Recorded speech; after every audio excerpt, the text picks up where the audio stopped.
Welcome back to মিলিস fashion. আমাদের মিলিস ফ্যাশনে এখন লেডিস এভরি আইটেম কাস্টমাইজ হচ্ছে।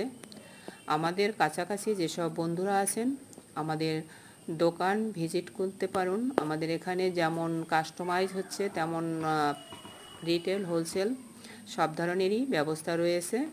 আমাদের দোকান হলো বারাসাত, উত্তর 24 পরগনা, নবপল্লী কোঅপারেটিভ ব্যাংক পাশে। আমি আমার ফোন নাম্বার দিয়ে রাখবো, আপনারা ভিজিট করুন। Thank you everyone.